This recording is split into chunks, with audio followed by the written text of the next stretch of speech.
Good evening, everyone, and welcome to the second in our Zoom into Gardening series on planning your garden. My name is Sarah Webb. I am the Community Engagement Librarian for Clark County Public Library. I would like to introduce you all to our special guest for this evening. First is Dale Henry. He is the director of the Gammon House here in Springfield. Dale graduated from South High School and Clark State Community College with a degree in landscape architecture. He worked at General Motors for 30 years and served in the Vietnam War. He was a member of the Springfield City Commission for 8 years, including 2 years as mayor and 2 years as assistant mayor, and has been active in many civic organizations. Debbie Mines is a graduate of South High School and of Lane College in Tennessee and worked at the Clark County Juvenile Detention Facility for 32 years. Now retired, she is an avid gardener involving her grandchildren and is board member of the Springfield Ohio Urban Plantfolk, or SOUP. She spends many hours at the greenhouse caring for seedlings for the Melrose Acres project and has been involved with gardening projects for the Springfield City Schools with SOUP. Sherry Chen, who's with us this evening, has been involved in agricultural projects in Clark County for many years. She and her husband manage a small farm. She helped revitalize the Springfield Farmers Market, helped initiate Jefferson Street Oasis Garden, leads the Springfield Ohio Urban Plantfolk, managed a 3-year USDA Farm to School grant with the Springfield City Schools, and now has spearheaded the process to acquire Melrose Acres through a USDA grant. Her work has included gardening and garden clubs in many of our South Side schools, as well as garden vegetable stands in the summer. Sherry is also a full-time occupational therapist, and we wonder how she does all of this while also working part-time at Pendleton's Farm Market. Bree Jeffrey was in the first graduating class of the new Springfield High School and is a graduate of Wittenberg University with an interdisciplinary degree. She currently works at Speedway corporate headquarters and loves traveling and exploring. Recent pursuits have included attending a hobo convention, working at an environmental camp in Montana, and teaching New York City schools for a year. She also enjoys gardening and hiking in nature. And as always, we have our fabulous host for this evening, Miss Nancy Flinchbaugh. She was the former Fair Housing Mediation Coordinator for the City of Springfield and is now enjoying retirement life. So please welcome Nancy Flinchbaugh. Oh, thank you. Thank you, Sarah, and we appreciate your coordination of this. Tonight, we have a very full program in our Planning the Garden series, and we are going to start with Dale Henry, get to know Dale a little bit and learn a little bit about the garden at the Gammon House, which was this last year was the first year for the vegetable garden. And so Dale's going to talk about the planning process that he engaged in as he thought about having a garden at the Gammon House. Okay, today I'm with Dale Henry, the former mayor of Springfield, a landscape architect who has spent many years contributing to the Springfield community. He's currently serving as the president of the Gammon House, and he ventured into new territory last year, planting a garden behind our 19th century Underground Railroad house, owned and operated by the courageous African Americans family of George and Sarah Gammon. So tell me, Dale, what inspired you to create a vegetable garden at the Gammon House? Well, actually, Nancy, I am not a landscape architect. I have an associate degree in landscaping from Clark State, class of 1979, and I thought that it would be useful for me to use whatever skills I had in that landscaping area to work throughout the community, and I've tried to do that consistently down through the years after my 2 terms on the Springfield City Commission. And so I thought that Gammon House would be a perfect opportunity for me to use what skills I had to maintain the property there, and it's been a labor of love. And I've tried to develop the grounds as they should be in terms of the house being an actual museum and a station on the Underground Railroad. And we're just trying to make this a point of interest for this entire region. So last year, I thought I would attempt to grow my first garden, vegetable garden, and got big enough. Planted collard greens, carrots. Should have never planted that cabbage, and planted some green beans, and the groundhogs let them get up a little ways, had a little length on them before they chopped them all off and ate them. So we had some pretty healthy groundhogs in the area. I trapped 3 of them last year. And so I've tried to develop this garden into something that would be an asset to the Gammon House grounds. Okay, so how did you pick the vegetables that you grew last year? Well, I did a little research to find out what vegetables would have been grown in a garden from 1850 to 1900 when the Gammons lived there. They lived in that house for 50 years before they both passed away. Okay. So, those were some items that would have been found in a garden for that period. Yeah, great. And so what plans do you have for this year? Oh, well, this year I'm looking to have even a more well-maintained garden. It wasn't bad last year, but I could improve. And so I planted some different plants around the perimeter of the garden to keep the groundhogs out. I thought these were different plants that were toxic to groundhogs. However, the groundhogs ignored those plants and ate all the vegetables out of the garden. But this year also we want to plant some period flowers in the back that would have been grown back during the 1850 to 1900 period. And so we'll be planting some of those when I get some help this summer. And that's the big thing, to try to, once we get this new fence, we're getting new fencing all around the house, a white picket fence around the house proper, and a new chain link fence around the perimeter of the backyard. So we're going to plant flowers down both sides of the property when that is completed. Go ahead. I just wonder if you have any plans for the groundhogs this year. Well, I've been told that coyote urine is the best deterrent. However, you have to make sure you replace it after it rains, because it washes off. So that'll be my main attempt this year with Garden is experimenting, I think. So I hope you'll have learned a little bit last year, and this year it'll be even better. So Tell me, if people want to come and visit your garden, when would you recommend they come by?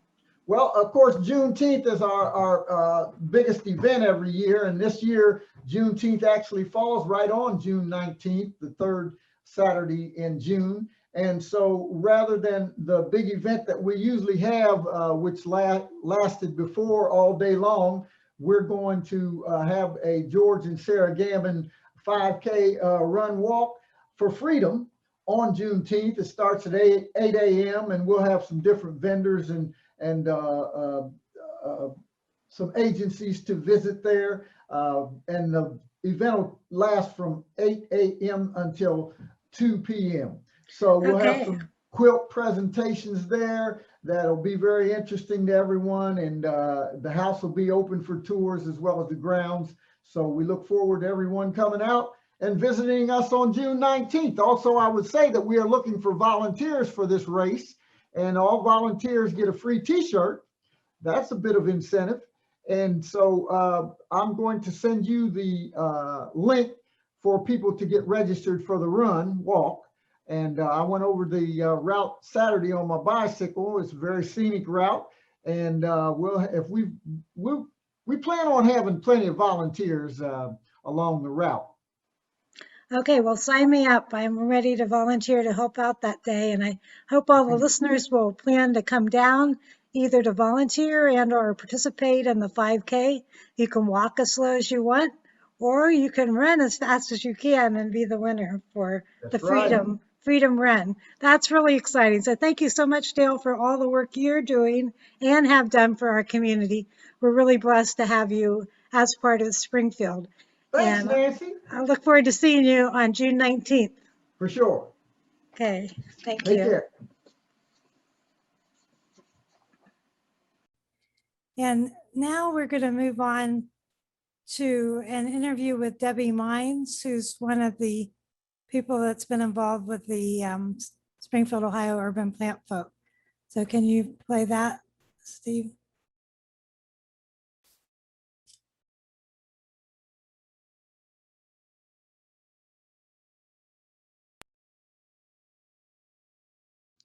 This month, SOUP would like to introduce our grant partners for the 4-year USDA Community Food Projects Grant that will allow us to purchase the property we are calling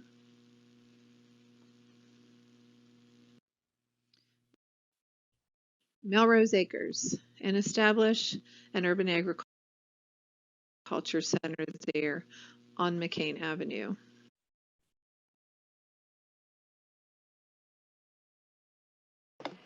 Was that what you wanted, Nancy?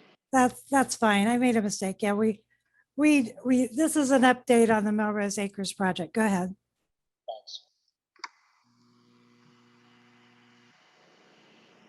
Our principal partners are the Arthur Morgan Institute for Community Solutions, also known as Community Solutions, and the Central State University Extension Service.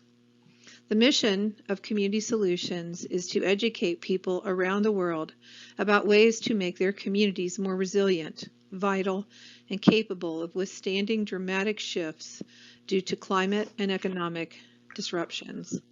They have an educational farm called Agraria I gave you the wrong video.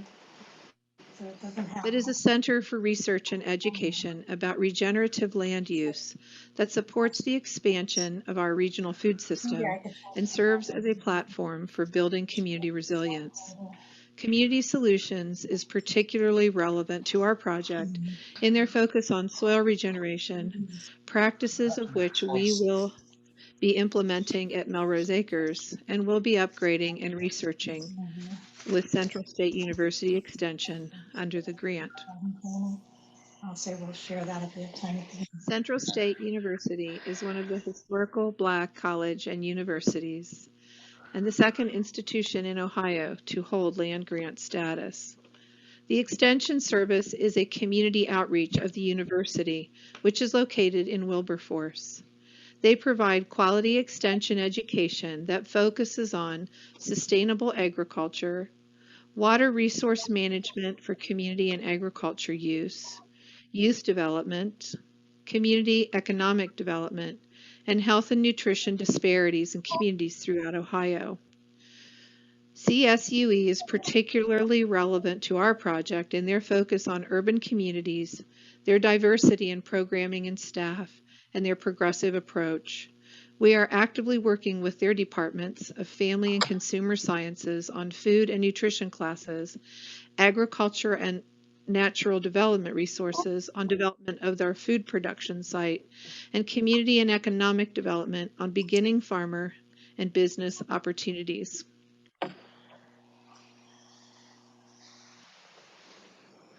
Other partners under this grant include the Clark County Library, who we are currently working with on Zoom into gardening and food films, which are accessible through the library website. School of Innovation Community Learning Center, where we are currently working with them on student nutrition programs, and where they will also be the site of future education events.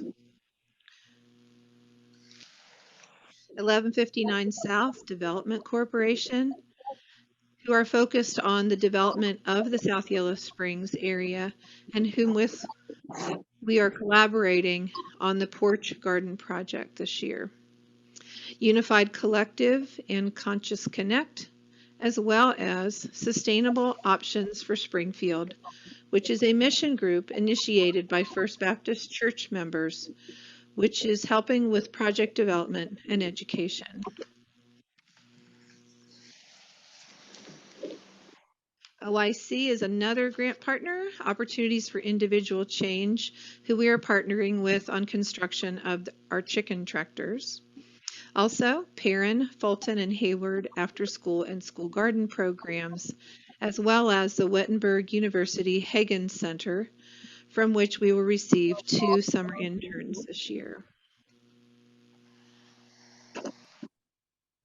Other grant partners include the Solid Waste Management District for composting and trash containers, Champaign Residential Services for lease of our greenhouse space, as well as First Baptist Church and Tridestone Baptist Church.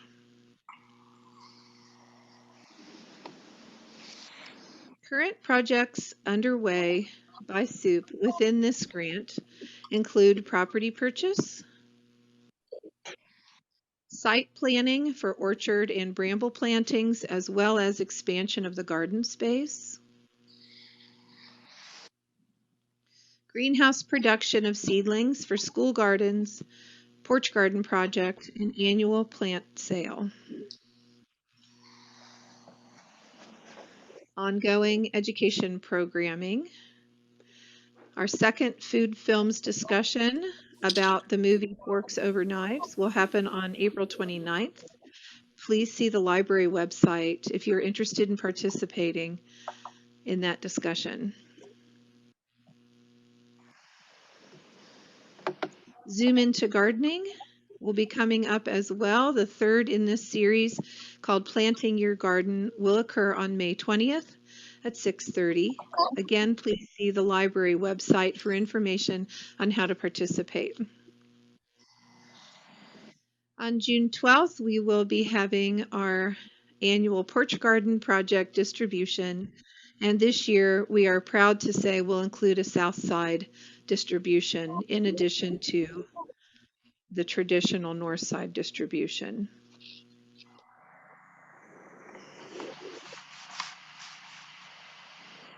The SOUP annual plant sale will be happening yet this spring.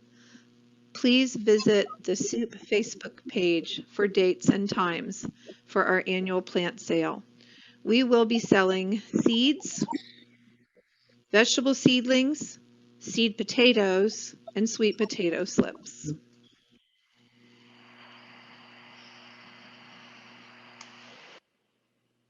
Feel free to come and join us on Sunday afternoons from 3 to 5 at the greenhouse to find out more about how you can join in the fun. Thank you. Well, thank you, Sherry, for that update on Melrose Acres.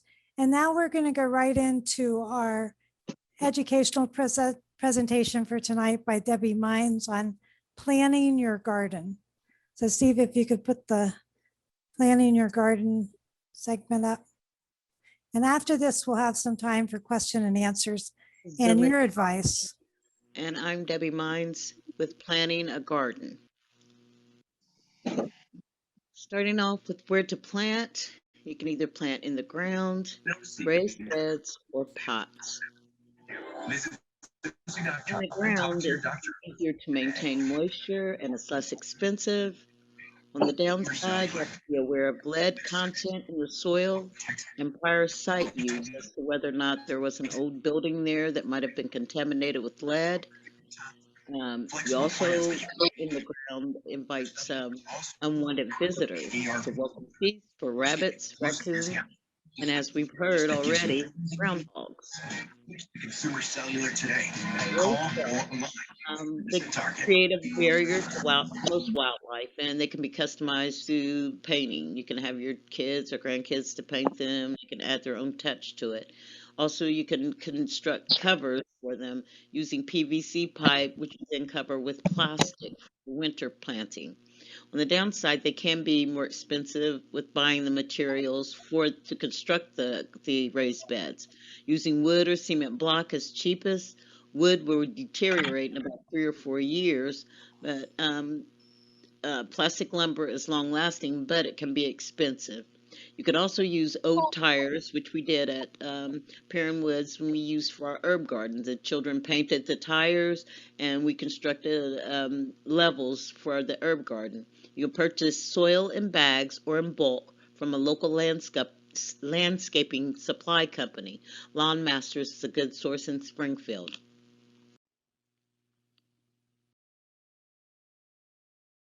In pots, the upside is that they're easily transported. They don't have to establish a bed.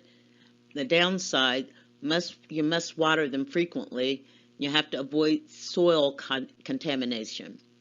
Make sure you have adequate soil volume for root growth and nutrition for the plants used. Sun. You have to observe the possible sites for a few days to see what areas receive adequate sun. Choose a site that receives sun for at least 8 hours each day, and pay attention to the shade cast by trees, houses, and fences. Watering. Plant close to a water source or use hoses. You can also capture rain water and use it. Plants should receive about 1 inch of water each week. Watch rainfall and water accordingly. Water more during the hottest times of the season. You can make your own rain barrel. You can get use an old barrel or an old trash can. You add a spigot to it, get some spouting to direct the water into the barrel or the trash can, and there you have it. You can use a gallon jug or a liter bottle for a slow release. You would punch holes in the gallon jug or liter bottle, dig a hole, and place it in the garden. This allows slow release water. This allows slow release to water the roots in between waterings and can be done for in-ground gardens, pots, and raised beds. So make sure you don't leave the lid on too tight or the water won't drip out. City water is okay to use. If you want to avoid the effects of chlorine on soil microbiology, you can fill buckets and let the chlorine evaporate before watering. It takes about 4.5 days for chlorine to evaporate from a 10-gallon bucket of water. Nutrition. Use well-conditioned compost whenever possible. It is the best thing. You can mix compost and garden soil and manure. You can also buy compost and fertilizers from the store, but watch their uses and don't overuse them. Layout of the garden. If planting in-ground, wide rows are the best use of space with paths in between. Beds should be 4 feet wide so that you can reach in from both sides without walking where the roots of the plants are. Make sure paths are big enough for what you need for walking through with a wheelbarrow or a garden cart, etc. You plant in a triangular pattern. This plan is for seedling transplants, but can be adapted for rows of such things as garden beans, carrots, etc. Preparation. Purchase supplies now. Build raised beds now. Prep in-ground beds now. Soil is no longer frozen, since we have had such a warm spring. Dig outside if you're starting a new bed. Rototill soil at least twice to break up soil sufficiently to create good seed beds. Work in compost if you have it. Hardiness zones. Planning ahead for planting. We are in Hardiness Zone 6, but have not been here for long. Even though the last day of frost is April 15th in Zone 6, plan to plant around May 15th, which is the last frost date for Zone 5. The zone we were in before climate change prompted a change in the hardiness zones. And just for fun, look up the practice of horticulture. I think I'm pronouncing that wrong, but the spelling is here. And think about trying out that method of creating garden beds. They start with rotten wood, rotten hay bales, chicken manure, and grass clippings. Those are layered in a mound, and then you plant on the mound. Try it, see what happens. This is a great time to plan your garden. Get started now and have everything ready to go by May 15th.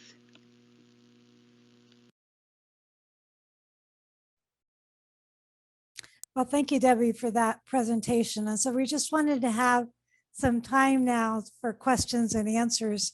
And some of you maybe have some advice on other advice too on planting a garden.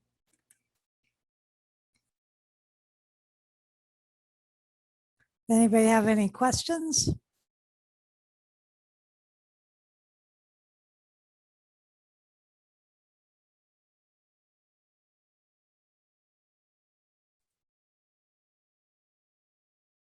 I'm Susanna, and I do have a question. Go ahead. The only probably non-professional go-getter here, but I'm the wannabe gardener. I have very good memories from growing up with mom and grandma and everybody gardening, and moved to Springfield in 1990 and still live in the city. Originally from Germany a long, long time ago. And this house was built in 1911 and had a big garage in the back, which we thought was a garage, which we tore down, unfortunately, which now I'm realizing was probably a carriage house. And we put a garden plot on that. And that was the best dirt. And that makes sense because it was a carriage house. It was probably saturated with horse manure for decades. I mean, I was growing everything. I was growing muskmelon and who knows what, you know, and says that is not the case anymore. So my garden in my backyard is pretty much survival of the fittest at this point. And, you know, the last few years, we had Japanese beetles. I have all kinds of things eating my roses, my flowers. So I'm a very discouraged gardener at this point. So my son tells me, well, just get some pesticides, Mom. You like to do that, right?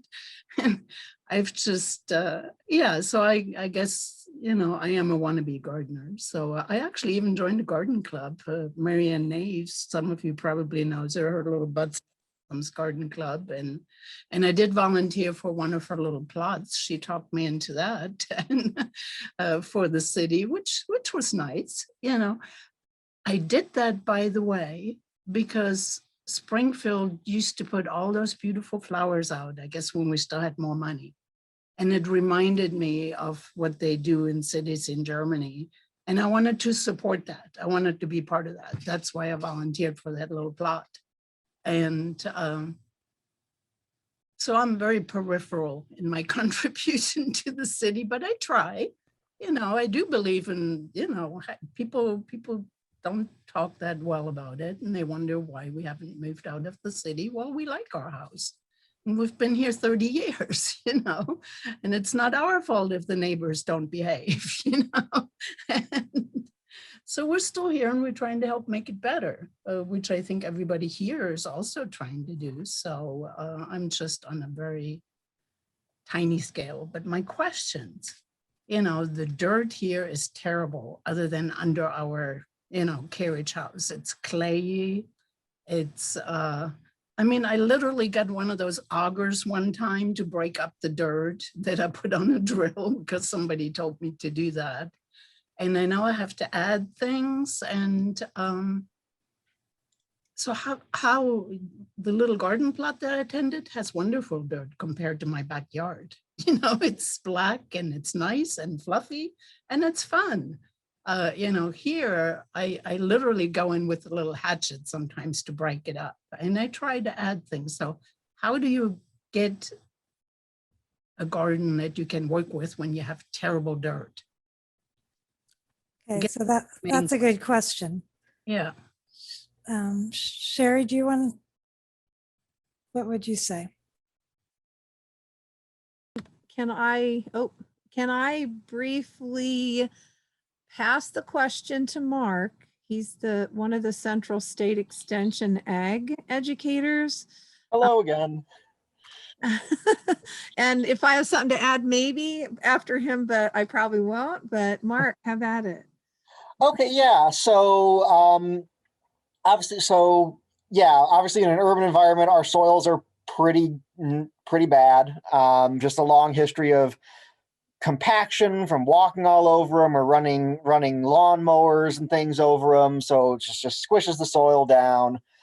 So, you know, improving the soil, basically, you can take a lot of time or you can take a lot of money.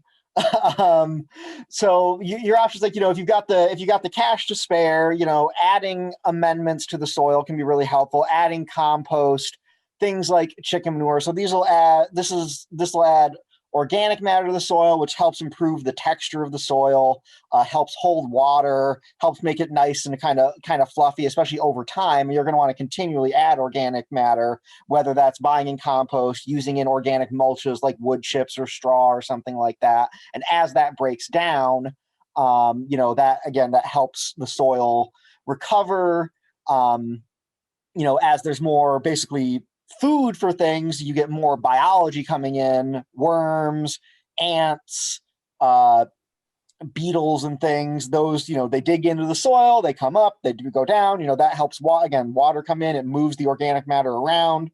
You can add other nutrients as well. You know, I generally prefer adding naturally derived nutrients because they're a slow release. That's a nice thing to have because then you don't get a big burst of life, which then all dies, and that actually depletes resources in your soil when that happens. Because everything, if you put in a bunch of really just like pure nutrients, like you just add just like pure nitrogen, you know, then a lot of things eat it up. Then there's not a lot of other resources, and then they slowly die back. And then as that breaks down, that uses up oxygen and things. That's like why we have dead zones in the Gulf of Mexico, for example, because basically there's a lot of other nutrients that burst to life. They use up all the oxygen things and then die off.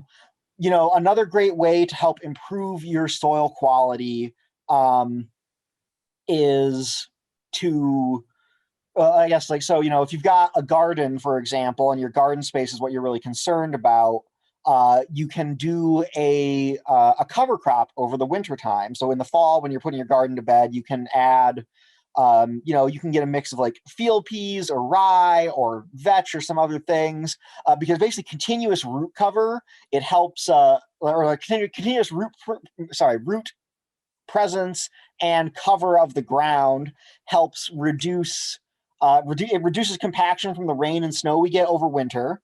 And it helps provide that life in the soil. So if you're not familiar with the term, there's a term that soil scientists use called the Rhizosphere, which is basically the area right around plant roots, because plants basically, they secrete sugar out of their roots, and that attracts a whole bunch of other organisms. So that's a nice host of life that then can keep things going over winter a little bit.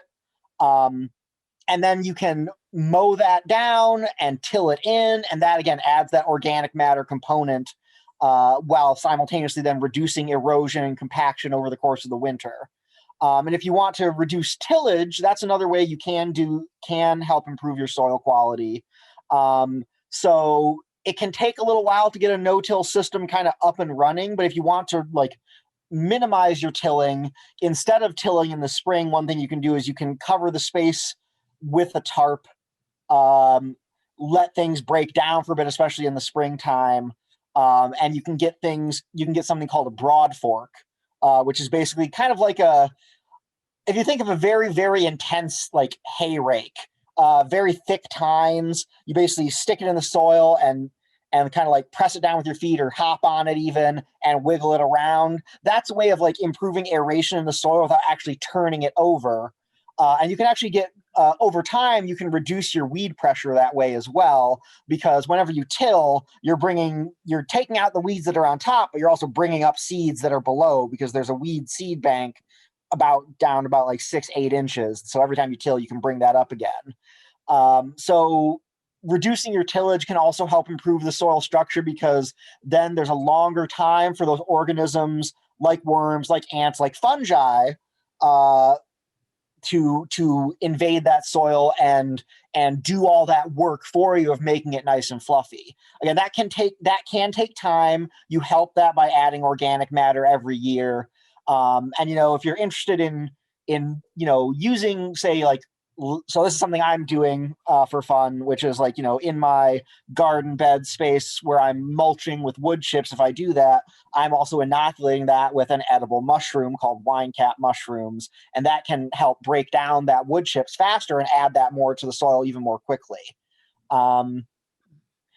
So it's a process essentially. The more like compost and things you can add onto it, the better. One thing you could think about doing potentially is also something called, you might have heard, lasagna gardening, it's also called sheet mulching, where you take the space where you're going to garden and you basically build a layer of soil on top of the garden by there's a number of different recipes out there. The one that I've used in the past basically calls for a thin layer of manure, some cardboard to help suppress weeds, a little bit more manure, and that manure is there to help get some organisms coming up for that nitrogen.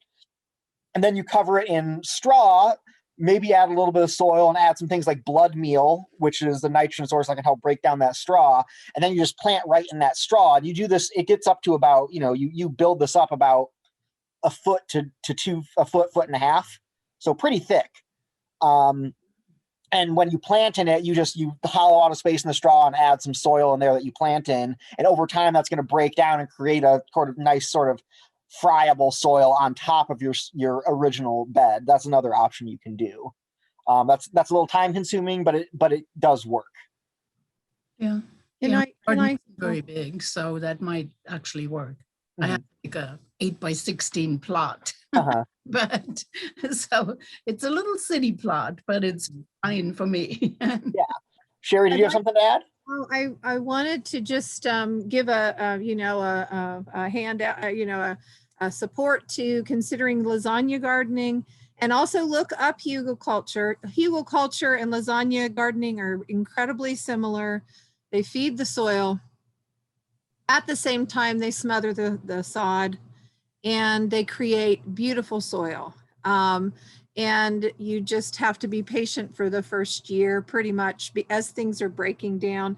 They are a beautiful way of adding carbon and nitrogen to a bed, and as Mark said, organic material and some really good nutrition. So you might want to, Gaia's Garden book, that book contains information about hugelculture, and I'm going to guess Sarah may recommend some books that have maybe some lasagna gardening methods in it. Okay. Deb raised her hand briefly. Did you have something to say, Deb? Basically, I think they touched on. I was just going to ask the person from Germany, how do you say that? Hugelculture? Is that how you would say? Yeah, that's pretty close. Hügel means hill, by the way. So this is hill culture. Hügelculture, I thought maybe Hügelkultur. Okay, and then I thought it sounded similar to lasagna. So they answered the question. Yeah. See, I thought it was talking about composting, but I guess it's about how you do that over your entire garden spot. It's basically a way. I mean, think that and lasagna gardening are essentially ways that you compost in place, and so you can add that compost to that, mix it in a bit, and help break it down even faster and things like that. Okay. And all the leaves that we rake, we can throw all that in there, right? Oh yeah, absolutely. Okay. Good. Thanks. Okay, well, thank you for that question and those answers. Does anybody else have a question or any wisdom they want to share from their gardening? I noticed Mary Crabtree is on. Can you hear me, Mary? No. I know over at the Jefferson Street Oasis, they get a lot of organic. Yes, I'm here. Oh yeah, I just wondered if you could share what you put on the soil at the Jefferson Street Oasis to help with the growing. You have very fertile soil, I know. Yes. Well, every year we put on compost. We put compost on the soil on all the garden plots. Where do you get the compost? Well, Terry Frederick had a landscaping business, so he had plenty of compost, but now that he's sold his landscape business, we will in the future be looking elsewhere for that. Yeah, so I think that's a challenge, is finding our good organic compost. You know, that's what I've been wondering, is what are some sources for that, you know, to get the organic compost. Of course, you can make your own, right? So, Yes. and we're working on that, but. One little thing I think I'd like to add, Mark mentioned a broad fork, and that gave me an idea. We have a broad fork at Melrose Acres, and we can certainly consider doing a little workshop, a little demo on how to use a broad fork and let people try it out. It's kind of fun. It's work, but it's fun. And the other thing I wanted to share is that we are going to be doing no-till as much as possible. We're going to be doing no-till gardening at Melrose Acres, and actually are going to be taking some, Mark's already taken some soil samples as a baseline, and we're going to be taking a look at some methods that we're employing in enriching the soil and doing no-till, and then taking a look at what difference we're making, if any, so that we know what's better to do. And what's the purpose of the no-till? Shane, you explain that, Sherry? Mark, add if I don't say this right. So we've known for a while that when you till up the ground, the organisms in the soil, all the microbiology and the invertebrates, they're kind of like us in that they establish their house in the way that it works best for them in the soil. And when I always describe this as when we rototill, it's like me taking your house, turning it upside down, shaking it, turning it right side up and setting it back down and saying, here, live with this. Because they have to get everything back in order again. It is, and it kills some of them. And the goal is to increase the biology in the soil and to support it. So no-till means that we are not rototilling every season. And mulching and doing some other things, some other strategies that help control weeds, retain water, and support soil biology. I just think this is a large area to think about, you know, and I think it's a challenge. I have the same issue Susanna has. How can I make my soil, you know, as rich as possible? And it's probably a good topic for additional educational seminars, you know. I think that would be helpful. Yeah, I think the only thing that I would add to Sherry's description would be, so tillage can serve a purpose, and it can be useful, especially for establishing a garden where there hasn't been anything grown before, like when you have to deal with a bunch of sod. But one thing is, so tillage, like one of the ways that it works, not only is it breaks up those homes of things, it breaks up, fungi, for example, basically what fungi are primarily is these little underground root-like structures called mycelium or hyphae. I always get a little confused about hyphae as a group of mycelium. I think hyphae is a group of mycelium, mycelia. So when you till the soil, you break up those fungal networks, and fungi oftentimes have symbiotic relationships with a lot of plants, usually perennials especially. Some do annuals, but those actually can work if they stay in place. They can help expand the root structure of a plant by this symbiotic relationship, but also they just bring in nutrients from all over the place because there are fungi where the mycelia extend over miles and miles of the same fungus. The part that we eat or see above the ground is maybe 5% of the actual fungal organism. And having these structures in the soil and having things stay there, again, it builds up that life, which builds up these what are called aggregates in the soil, which are basically like little clumps They help store water. They help produce space that air can go in. And by tilling, we get a lot of air in there. So air is often the limiting factor when we're growing in the garden, because everything underground, everything pretty much needs oxygen to live, your plant roots included. And so when you introduce a whole bunch of oxygen, again, you get this explosive growth of a lot of things.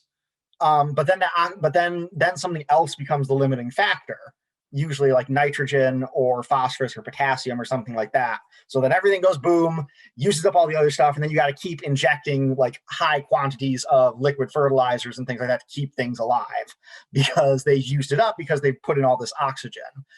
So it can be very disruptive to the biology of the soil, and having a good diverse soil ecology helps reduce your pest and disease pressure, because there's a million different things. Like in any ecosystem, diversity is strength, because not everything, or everything's not going to get wiped out if one disease or pest comes in.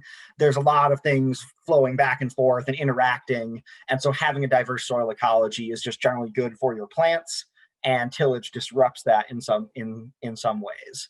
Okay, well, thank you, Mark. I think we got to move on. Oh yeah, so sorry. We can try to get everything done, but this is a complicated, we're learning a lot, and we have a lot more to learn. So we are going to go on now and listen to a presentation by Bree Jeffrey about African-American contributions to gardening and horticulture. So thank you all. Hey everybody, welcome to the second session of Zoom into Gardening. I'm glad to be here, and I'm glad to have you listening today. Our special is going to be on African-American contributions to gardening and horticulture. So journey with me today. I want to start with two important days that we had last week. One was National Gardening Day. I hope you celebrated. That was on the 14th of April. And then we had World Heritage Day, which I found out from the Google Doodle on the 18th. And I thought a good way to start would be to ask, we're meeting here on this Zoom platform to talk about gardening. Well, where did we even get the idea that it was possible to get this little piece of a seed, put it in the ground, and grow some food? Why do we think that? How did we get the audacity to think that was even a thing? And so I went to go look at gardens from all around the world, and I thought about where the first gardens came from. And I have a garden here in Versailles and in Japan and over here in India at the Taj Mahal, and then of course the United States, because we'll be talking about African American contributions to gardening today. But I just want to highlight that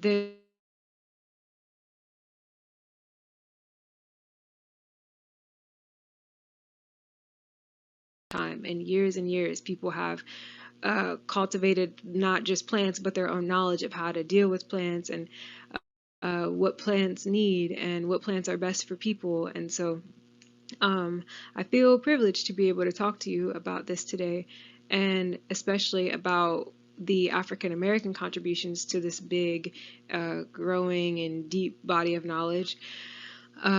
Because it seems like it's such an unlikely place where people were brutalized and dehumanized, and yet they still were able to connect with and engage with the world in a way that they made contributions that still affect us today. And I'll talk about those a little soon. Yeah, I guess that's it. A lot of people are gardening these days, and we're really tied to deep heritages. So let's get into the African American one. Okay, so the struggle with this was this particular slide. I was like, well, which story do I tell? I mean, I was deep in articles on this person who contributed this or that, and I thought, okay, I'll pick 4 stories and just highlight those. And then I kept trying to explain the 4 stories, and it was just we would be here for 20 minutes. So I'm going to explain 2 stories and leave the other 2 for the info slide at the end. If you want to go back and find them, you can. I know for me, when it came to African American heritage, I thought, well, I'm Black. Let me just call my grandma real quick and ask her about my great grandma. And I talked to her, and she's like, yeah, she grew plants. And then my grandpa, I talked to him, and he told me his grandpa had a grapevine. He grew watermelons and cantaloupes and beans and peas and all this sort of thing. And I'm like, wow, I didn't even know that in my own family, let alone the broader history of the world, all the contributions that people had made to gardening and all the knowledge that was there. So the first story I'll share is about that mortar and pestle over there to your right. That was a West African technology used to haul grain. And when the plantation owners went over to buy slaves, they noticed that there was this technology. And they started to bring unhauled rice over on the ships where they would put the slaves. And they would have the slaves use this technology to mill the rice by hand. And they noticed that this was pretty effective. And so when they were trying to, then they were making projects where they would change the South Carolina swampland into rice land. They used a lot of the knowledge that the West Africans had about the mortar and pestle and how to mill rice and grain and that sort of thing to make the rice industry here profitable and tenable. So rice is one of my favorite foods, and I had no idea that like the kind of basic technology for harvesting it had come from West Africa. And the slaves who came here, they came with a lot of agricultural knowledge that was put into use, just not for their direct benefit. And then the second story I'll tell you is about George Washington Carver, who was born into slavery with his mother and brother. But his mother and brother were kidnapped, and then his master went to look for all three of them, only found George Washington Carver. He grew up with that slave owner, practiced in art, and then went into the sciences. But what George Washington Carver learned throughout his experience and his observation was something very crucial about the soil. Now, a lot of people know George Washington Carver as this kind of mad scientist who talked about peanuts all the time, and there is a degree of truth to that. But what he had noticed was that the constant production of cotton was stripping the soil of nitrogen. So Carver was promoting and advocating for a rotation of the crops to replenish the soil, and peanuts was one of the crops that could help establish nitrogen content in the soil. So he was like, hey guys, please stop planting all this cotton because you're hurting the soil. Let's add these other plants in, rotate those, and here's a whole bunch of uses for those plants so it could also be profitable for you. So Carver's contribution was not just biological or environmental, but it was also social. And we have him to thank for that. I know a lot of gardeners now, and probably some of you, who do composting and manure adding to your soils and such so that the nutrient content is rich. We have that a lot in that line of thinking too. We owe that to George Washington Carver. The other stories, like I said, I'll save, even though I really would love to get into them. Moving on.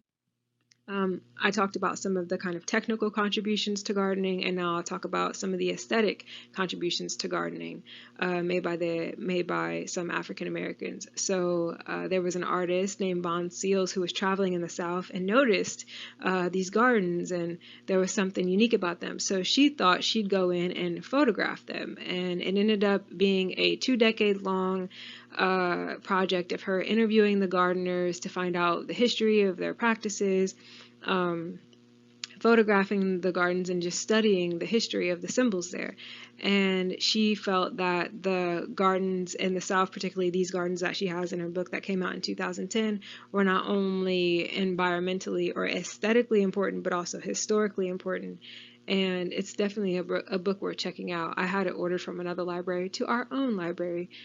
So if you're into photographs and you're into this sort of story, definitely check into that. And then lastly, I'll just talk about contemporary contributions.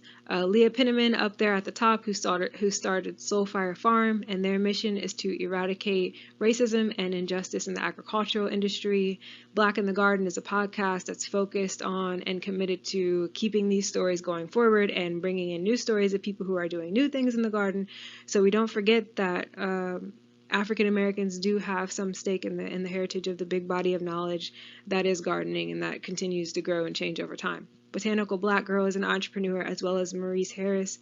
She teaches people about plants, and she's kind of like a coach and plant consultant, which is like dope and creative. But I think there's more to what she does, but I don't know that much about it. Maurice has a coffee shop in LA. He's also a florist and co-mingles his florist skills with his entrepreneurial skills, and then also makes really cool images on Instagram. So you should definitely check these people out, and there are many, many more. As promised, here is the info slide. I'll tell you, I could have made this like 6 slides long, but I try to keep it short for you. But you could follow any of these pieces of information down the rabbit hole, and you might not come out for years. But I do thank you for listening, and thank you for joining me. It's been a pleasure. Yeah, I wish you the best in connecting with the heritage in gardening that speaks to you, because it's a long line of knowledge that's been passed down. So, okay, until next time. Well, thank you, Bree. And you can see she was trying to condense a lot of information into a short spot, but there are a lot of contributions from the African American community into our gardening. It's interesting, we were talking about making the soil nitrogen, some common things. George Washington Carver was doing this years ago, which we're still trying to figure out exactly how to make our soil nutritious.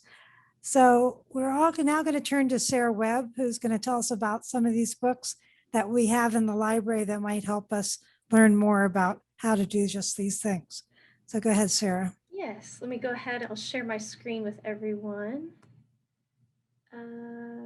Let's see. Hold on, just there we are. Okay. So these are some titles that we have available here at the library. I'm going to try to run through this as kind of a long list, so I'll run through it for sake of time just briefly. First one here is Small Garden Style, a design for outdoor rooms and containers by Isa Hendry Eaton and Jennifer Blaze Kramer.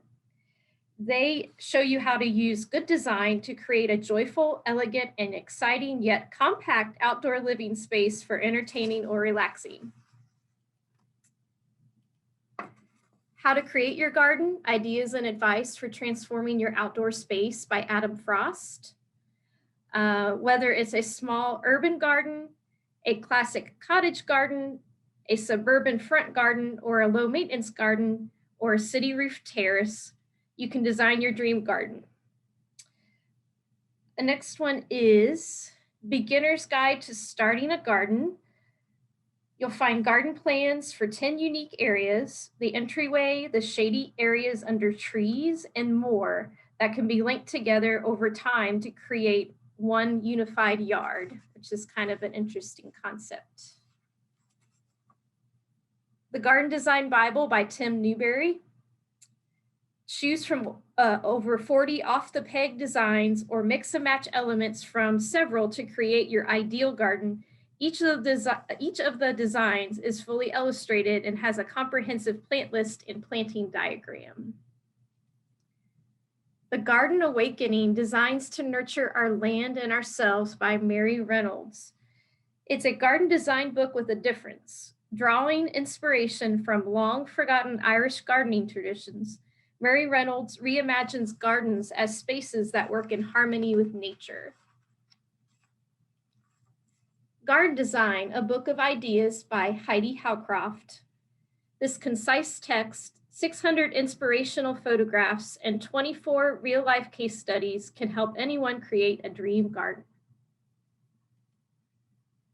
Jamie Drury's Edible Garden Design offers advice for utilizing outdoor spaces to grow and enjoy delicious foods, healthy fruits, vegetables, and herbs, and create a more environmentally sustainable lifestyle.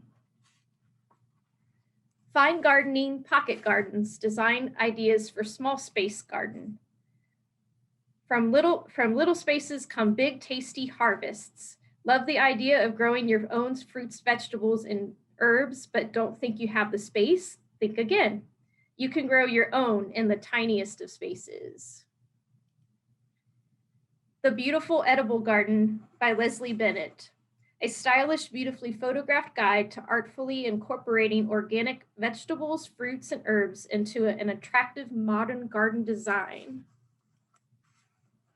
The Garden Planner by Peter McCoy Over 50 plans show you how to create the perfect garden to suit your needs, whatever its shape, size, or aspect. Garden Design by DK Publishing. For beginners or experts in whatever the size of the garden, this reference shows the techniques step-by-step for tackling every aspect of garden design, from planning and planting to simple construction projects. Nature's Best Hope, a new approach to conservation that starts in your yard by Douglas W. Tallamy. Nature's Best Hope shows how homeowners everywhere can turn their yards into conservation corridors that provide wildlife habitats.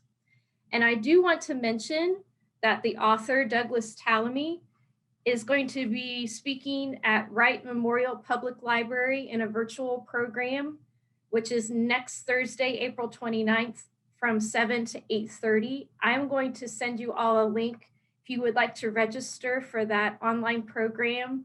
That will be happening just a week from today.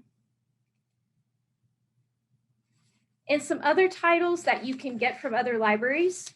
One is called The Essential Garden Design Workbook by Rosemary Alexander and Rachel Myers, which is fully updated with new color photographs and illustrations, garden plans, and growing information for the top 50 plants no designer should be without.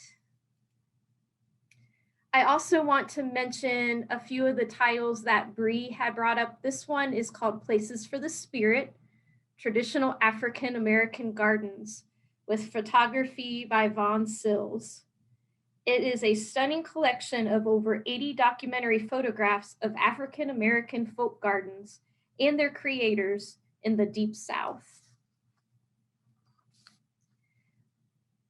The last one here is called Rooted in the Earth, Reclaiming the African American Environmental Heritage by Diane Glave.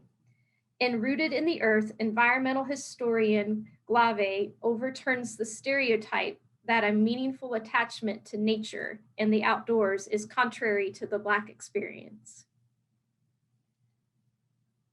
So I hope you'll connect with us to see these titles and more at your library. If you have any questions, feel free to email me or visit our website. Thank you. Okay, well, thank you very much, Sarah. And to conclude our program tonight, we want to hear one more time from Dale Henry. And I apologize, I had some trouble videotaping Dale, and the segment on the Gammon House garden got somehow omitted. But we do want to follow up with a little bit more on the Gammon House and then an invitation to Juneteenth. So if you can play that last segment, Steve.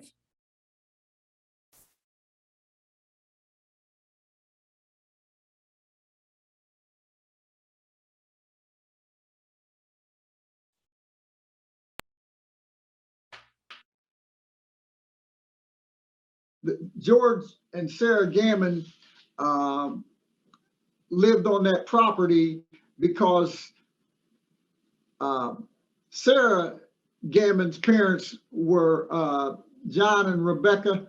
No, that's John and Rebecca Gammon. That's George Gammon's parents, but her parents were Robert and Ellen Bradley, and they lived right there on the corner beside the Gammon House, and they owned a whole block from Clark and Pickwick Place all the way east to Fountain, which was Market Street then. Then they had a whole block there that they owned, and George and Sarah actually first lived behind the house, crossed Rose Alley there, where on Market Street then. And then they bought about an acre from Sarah Gammon's parents about 1835. So I think the Bradleys are documented as the first African Americans to own property in Springfield. We're talking about all the way back to 1830s. And so, the city wasn't incorporated to 1850. So that was kind of special. And then in late 1840s, I think 1848, Sarah and George Gammon sold that property that they had back there on Market Street and had the Gammon House built. And it was really special for a family of color to have a brick house in 1850. And so they lived there for about 50 years, and they raised 7 children there. And of course, their son, Charles Gammon, was enlisted in the Union Army in the Civil War with 5 other Black men from Springfield. And I hope you've all probably seen the movie Glory with Morgan Freeman and Denzel Washington. And that movie, there was a battle at the end, the Battle of Fort Wagner. Well, Charles Gammon died in that battle, so he never got to come back home. But the house is a very special part of Springfield. It's just about really the only landmark that's still standing on the south side that had to do with the African American community. So the Gammons raised 7 children there, and that was an Underground Railroad station. They were conductors. George Gammon's parents were conductors on the Underground Railroad in Urbana, and they were founders or charter members of the St. Paul AME Church. And of course, you know, the AME Church was very functional as far as the Underground Railroad was considered, along with the Quakers.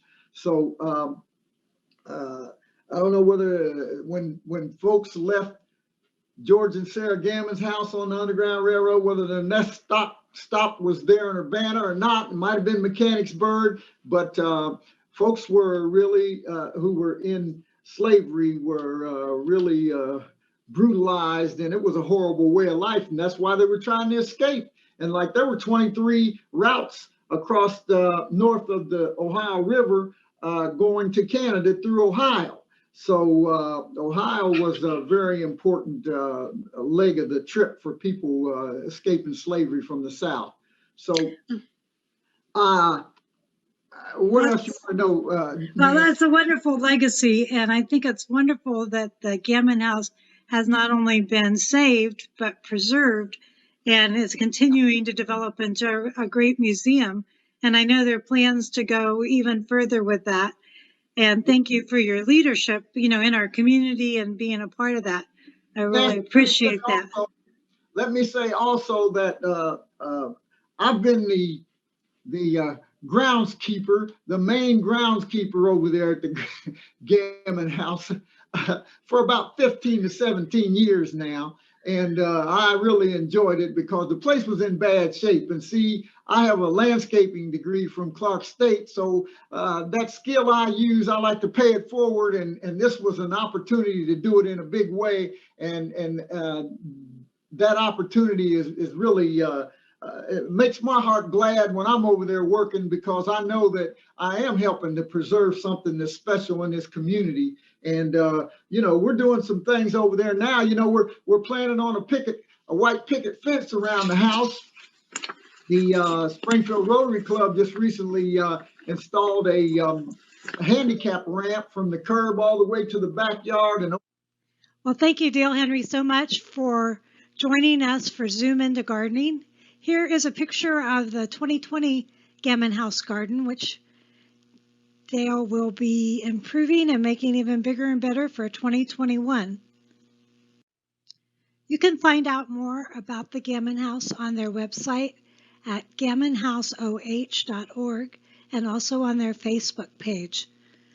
Dale would like to invite you to sign up to volunteer on Juneteenth, and or also you can sign up for their first ever Run for Freedom, which will be a 5K beginning at 8 a.m. at the Gammon House. He also would like to invite you to attend the Juneteenth and Father Fest, what will be held on the grounds at the Gammon House on Saturday, June 19th from 8 a.m. to 2 p.m. This will be a modified event, shorter and fewer booths because of the pandemic.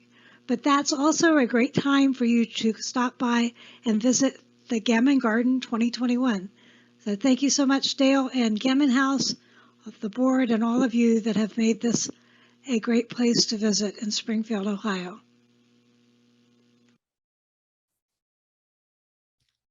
Well, that concludes our Zoom into Gardening program for tonight. Thank you so much for coming. And And I hope you learned something about Springfield and our gardening, and you'll come back again. Our next program will be on May 20th, and it will be on planting your garden. Do you want to add anything, Sarah? I just want to add that this program has been recorded. So we will be posting the video up on the library's YouTube channel on our website, which is ccplohio.org. And if you missed the first Zoom Into Gardening program on planting seeds, that is also available on the library's YouTube channel page as well. Okay, well, thank you all. And we'll look forward to the program next time when Cheryl Dover is going to be featured with Planting Your Garden. So thank you very much for coming. Thank you, everyone.